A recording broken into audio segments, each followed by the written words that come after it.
Wala namang kinalaman yan. Eto, pagka hindi nila binago yan, tutuluyan ko na yung mga dito na nasa loob. Tutuluyan ko na to.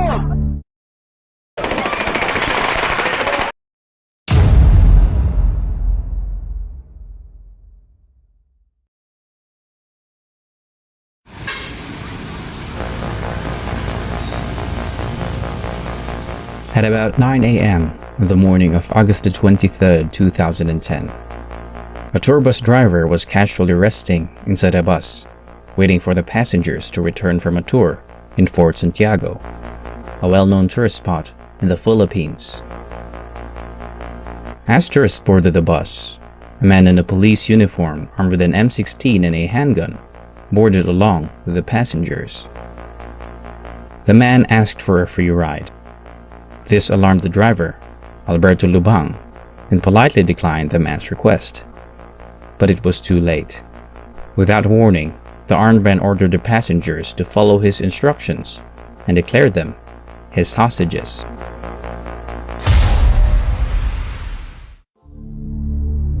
Aboard the bus are 20 tourists from Hong Kong, 3 Filipino tour guides, the driver, and the hostage taker, 55-year-old Rolando Mendoza. Mendoza was a former policeman who was fired from service because of an alleged drug violation, stripping him off from all the benefits of retirement, which is only a year away. He was known to be diligent, was respected in the police force, and was once commended as one of the best policemen in the Philippines. Following the announcement, Mendoza then instructed the passengers to close all the curtains and told the driver to head to Rizal Park, a famous historical site in the Philippines. At about 10 a.m., the bus arrived and parked in front of Aquino Grandstand, one of the main attractions in the area. Mendoza then handcuffed the driver, making sure he will not escape. As word goes out, police quickly arrived to the scene, and the incident instantly caught massive media attention worldwide. These are the catalysts for the horror that's about to unfold.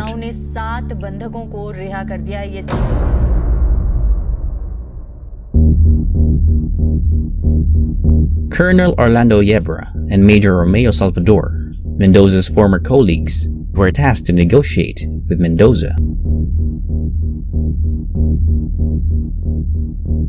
Mendoza informed them that he only asked one demand: to be reinstated back to the police service. And if met, Mendoza said, "I will voluntarily surrender with handcuffs on." Months before the incident, Mendoza had constantly claimed to be innocent in the charges pressed against him, repeatedly appealing to the Office of the Ombudsman to no avail. Behind the scenes, at the side of the Aquino Grandstand, the Manila Police SWAT team are preparing for the worst-case scenario, rehearsing a rescue operation to save the lives of the hostages. The Special Action Force, or SAF, an elite unit of the Philippine National Police, arrived at the scene following an order from the President, taking positions and dispersed snipers all over the grandstand. At the same time, Manila Vice Mayor Isko Moreno is on his way to the Office of the Ombudsman to grant Mendoza's demand. At about 12 noon, following a series of negotiation and an assurance that his case was taken to the Office of the Ombudsman, Mendoza released a total of 6 tourists and 2 Filipinos, giving hope to everyone that things are going well. However, with the media frantically covering stories left and right, it became the turning point of the whole ordeal. Inside the bus, Mendoza has been carefully watching all the news being reported.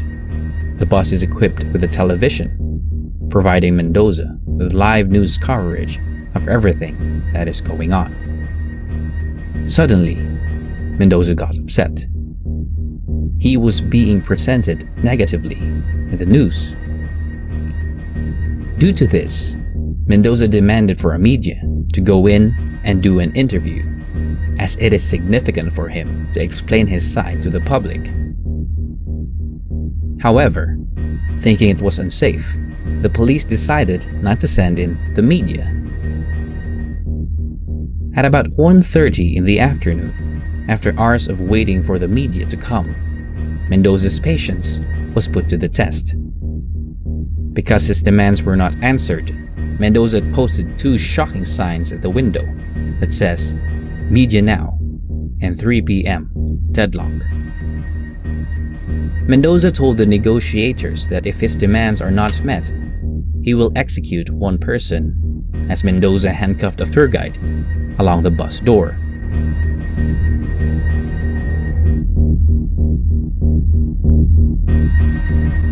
As the police were scrambling to ease the tension, at about 2 p.m., an unexpected guest sneaked into the scene. Police were quick to identify the man as his brother, SPO2 Gregorio Mendoza. Major Salvador immediately approached Gregorio. According to Gregorio, he was there to help talk his brother out of it. However, a gun was found in his holster, alarming Major Salvador for a possible conspiration, quickly disarming Gregorio right in front of his brother. After the commotion subsided, the police asked for Gregorio to help them and asked his brother to extend the deadline. Muna ituloy yung 3 p.m. deadlock. Extension tayo. Hindi, wag muna, tol. Ipapaliwanag ko muna sa kanila yung sama ng loob natin pareho. Moments after, at the office of the Ombudsman, Vice Mayor Isko Moreno calls Mendoza and informed him that his case is already taking progress. Unexpectedly, at about 6 p.m., a radio station was able to contact Mendoza and did a live interview. Captain Rolando Mendoza, magandang gabi ho sa inyo. Magandang gabi po. Si Michael Rojas po ito ng RMN. Ano po ang plano ninyo? Kung pabor o hindi sa inyo, yung pong desisyon o yung demand ninyo, ano pong gagawin ninyo? Anong plano ho ninyo? Imposibleng hindi maging pabor sa akin ang desisyon kasi sa lahat ng papel ay sinasabi na maling-mali ang pangyayari na nangyari sa akin. At the same time, the decision of the Ombudsman arrived at the scene. Immediately, it was handed to Mendoza by the negotiators and Mendoza's brother, Gregorio. Unfortunately, Mendoza did not like what the letter says. Kapitan, pwede po ba nating basahin sa ere yung pong nilalaman nung pong sulat sa inyo ng Ombudsman? Yes sir, Captain Mendoza. As per our conversation this afternoon, I hereby confirm that I shall personally review your case. I hope that you will take my word. For that, I thank you for understanding my position as I completely understand yours. Basura itong sulat na to. Hindi ito ang kailangan ko. Walang kwenta yung sulat na yan. Yung binasa ko na yan, walang kwenta yan para sa akin. Ang mas gusto ko ba dyan, sinabi niya, dismiss ka talaga. Mas maganda pa. Ay malamang may mangyayari masama dito sa loob ng bus.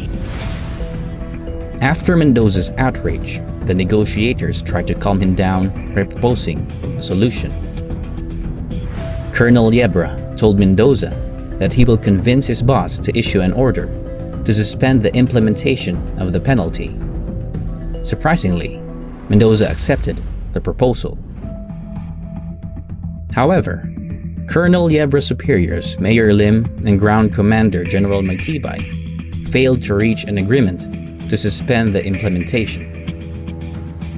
The said superiors then decided to discuss the matter at a restaurant nearby. Back at the grandstand, the media were uncontrollably competing for the best live coverage, revealing critical information on air, including the existence and positions of the snipers. Inside the bus, Mendoza sees everything. May pakiusap po kayo sa mga pulis na lalo-lalo na doon sa mga sniper. Ay yung mga sniper, pag hindi sila nagsali sa kanilang pwesto, ay sasambulan ko sila, i-sniping ko kamo nila sa pintuan. At the same time, hidden from the crowd, the police are trying to arrest Gregorio Mendoza. The media were then quick to respond, pointing their cameras to Mendoza's distressed brother.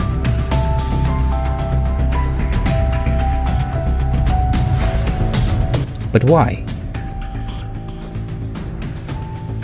Earlier, after the negotiation between Colonel Yebra and Mendoza, as they were about to leave, Mendoza asked a chilling question.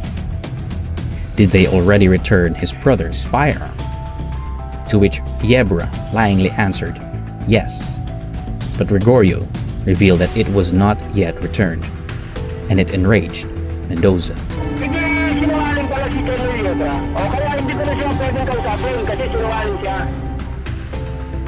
Back at the scene, the police are trying to arrest Gregorio for bringing a firearm to a hostage scene, conspiring, and for disrupting negotiation.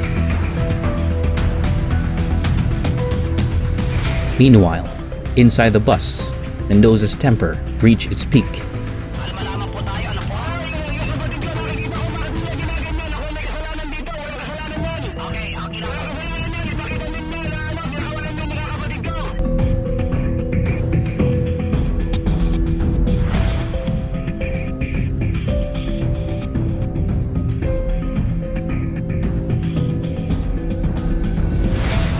Ginagawa nilang bago yung kapatid ko ng pulis.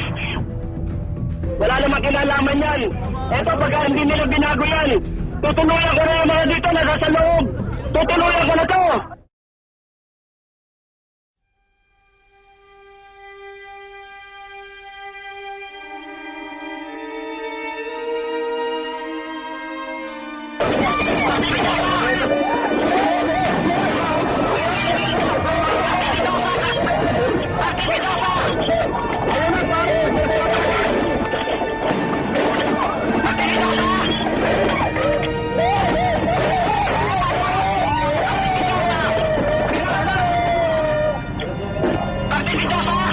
Sinasabi ko kanina po eh.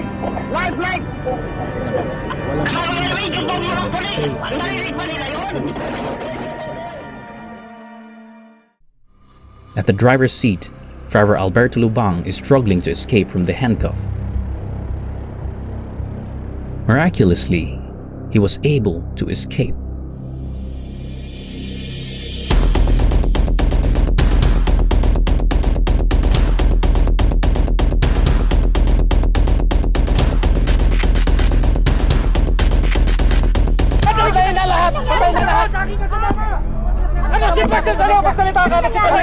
Patay na lahat ng tao. Patay na lahat ng tao. Patay na lahat. Assuming everyone inside the bus are dead, the Special Action Force are already waiting for the order to conduct an assault. However, Ground Commander General Magtibay has a different plan for the situation. Surprisingly, General Magtibay orders not the SAF, but the Manila Police SWAT team to conduct the operation.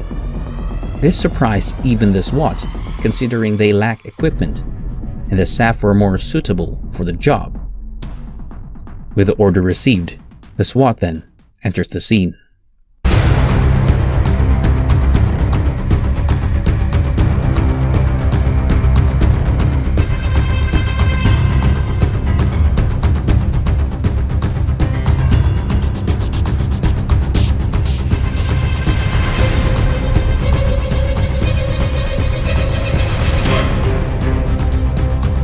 The SWAT tried to break the bus windows just as rehearsed, but the glasses were a lot stronger than the one they used for practice.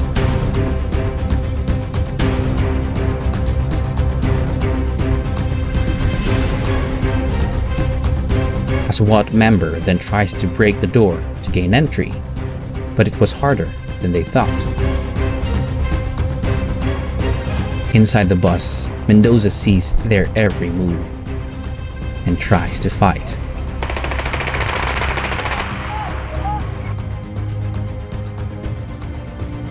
With the whole world watching, the SWAT tries another plan. They tie the door to a police mobile to break it open, but along the way, the rope snapped. After the series of failed plans and the overwhelming pressure of the situation, the SWAT finally accepted suggestions from the media. The plan is to use the bus's emergency exit for entrance, which the SWAT then put into action. The SWAT entered. As the SWAT member scans the bus, Mendoza opens fire. Fortunately, no one was injured.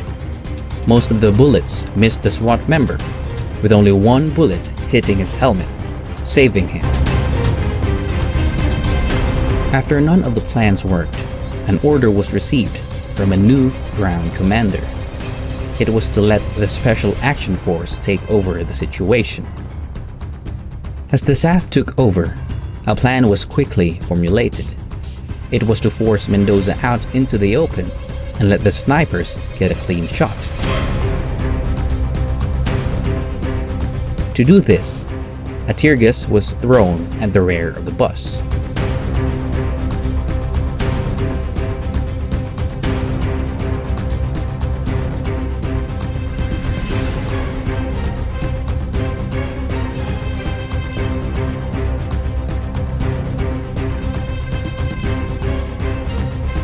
The tear gas chokes Mendoza and forces him to retreat in front of the bus. Meanwhile, the snipers scattered throughout the grandstand then notices small movements inside the bus, gradually gaining visibility with every step of the perpetrator. As Mendoza reaches the front, a sniper took aim and fired.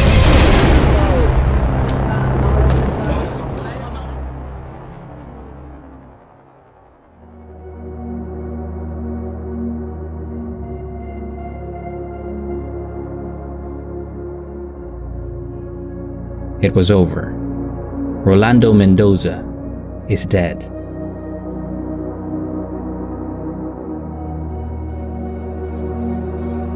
It was reported that a single shot to the head from the sniper killed Mendoza instantly.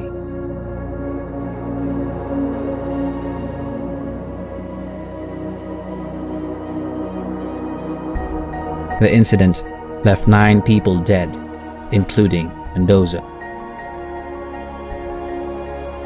Rescuers then were shocked as they discovered that there are still 8 people alive inside.